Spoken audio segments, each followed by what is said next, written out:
안녕하세요. 채널 웰컴 투 필리핀입니다. 오늘은 필리핀 운전에 대한 이야기를 해볼까 하는데요.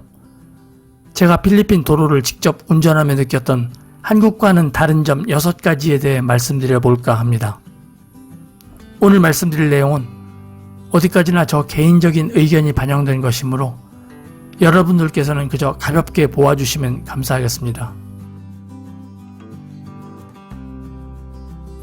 첫 번째는 한국에서의 일반적인 상식을 믿지 말라입니다. 한국에서 보편적인 상식이라 생각되는 기본 룰이 필리핀에서는 지켜지지 않는 경우가 많습니다. 내가 이 정도 속도로 달리고 있을 때 맞은편에서 좌회전이나 유턴이 들어오지는 않을 거다 하는 그런 생각은 아예 하지 않는 게 좋습니다.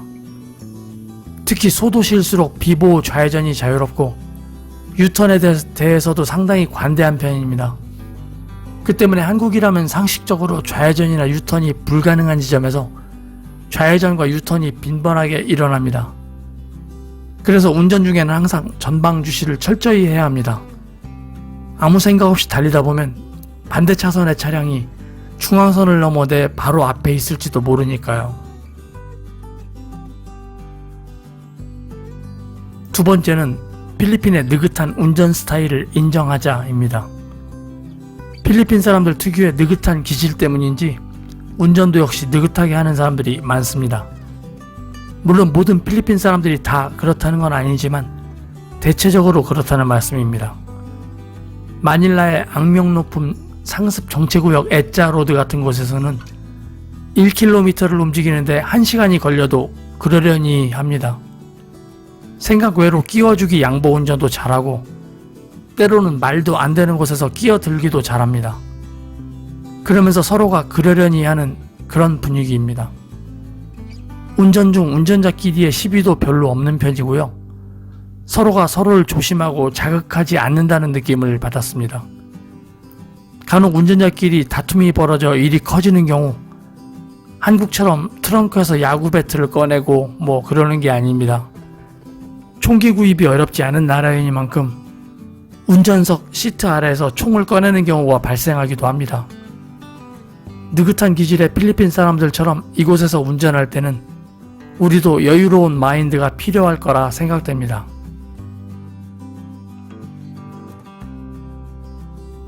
세 번째는 방어운전의 생활화입니다. 이 나라는 초보 운전자가 많다는 사실을 잊지 말아야 합니다.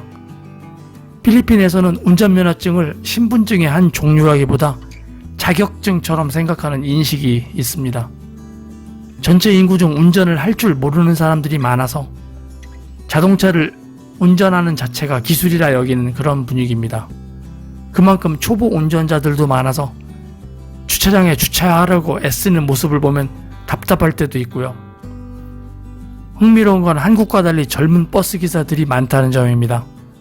시외버스를 타보면 30대 버스 기사들이 대부분이고 심지어 20대 중후반의 젊은 기사들도 보았습니다. 덤프트럭 같은 대형 트럭 기사들도 상당히 젊은 사람들이 많아서 한국처럼 대형 면허 소지자라 하면 중년의 아저씨가 연상되는 그런 분위기가 절대 아닙니다. 그리고 가장 결정적인 건 책임보험만 가입된 차들이 대부분이라는 겁니다. 교민분들이 트라이시클이나 지프니와 접촉사고가 나면 상대방의 보험으로 차를 고친다는 건 거의 불가능에 가깝습니다. 그래서 밟은 셈 치고 가해 차량을 그냥 보내줍니다. 월세 10만원짜리 집에 7 식구가 살고 있는 가해자 측 형편을 봐서 대부분 한국분들이 포기하는 경우가 많습니다. 이런 보험 가입 여건만 보아도 이곳에서는 절대 방어운전이 필수입니다. 또한 사고가 발생하면 외국인이 불리한 판정을 받는 경우가 많아 교민분들 중에 블랙박스 설치 비율이 상당히 높은 편입니다.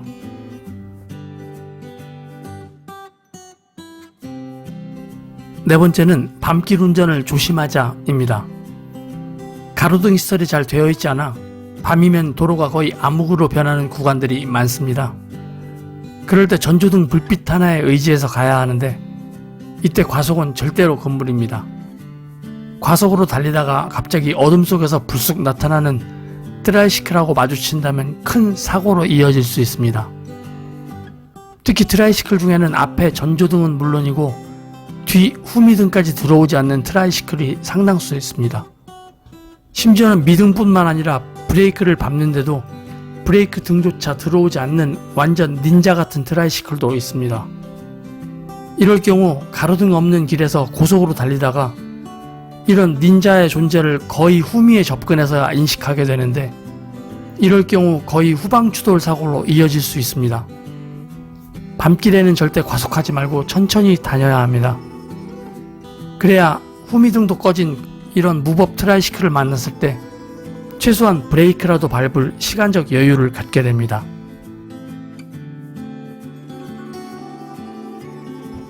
다섯 번째는 부정부패와 너무나 허술한 법제도입니다.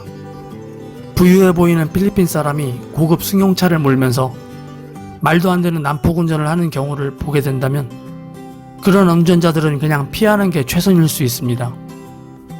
필리핀은 사회적 약자를 위한 배려나 제도가 상당히 부족하고 기득권층의 갑질이 아직도 만연한 사회입니다.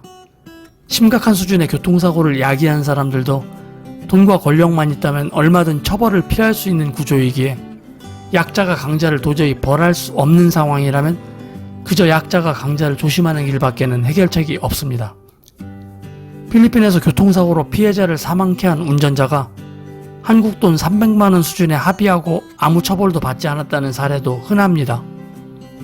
물론 피해자가 중산층 이상의 신분이면 불가능한 이야기지만 서민층 또는 그 이하일 경우엔 상상 못할 소액으로 합의가 가능합니다. 필리핀 인구 중 절반 이상의 국민이 서민이라는 통계를 본다면 그런 소액으로 합의가 가능하다는 게 억지스러운 이야기는 아닐 겁니다. 그리고 경찰들에게 외국인은 아주 좋은 먹잇감이라 외국인의 잘잘못을 떠나 일단 잡고 보는 경찰들이 많습니다. 경찰에게 소위 말하는 삥을 뜯기지 않으려면 외국인인 우리들은 더더욱 조심해야 할 수밖에 없습니다.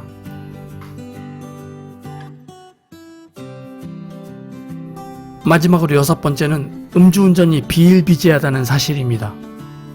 사람들이 많이 찾는 식당이나 술집의 주차장을 보면 자동차와 오토바이, 트라이시클들이 줄지어 서 있는데 모임이나 술자리가 끝나고 헤어질 때 보면 분명 술을 마신 듯한 사람들이 아무 일 없던 듯 운전을 해서 귀가합니다.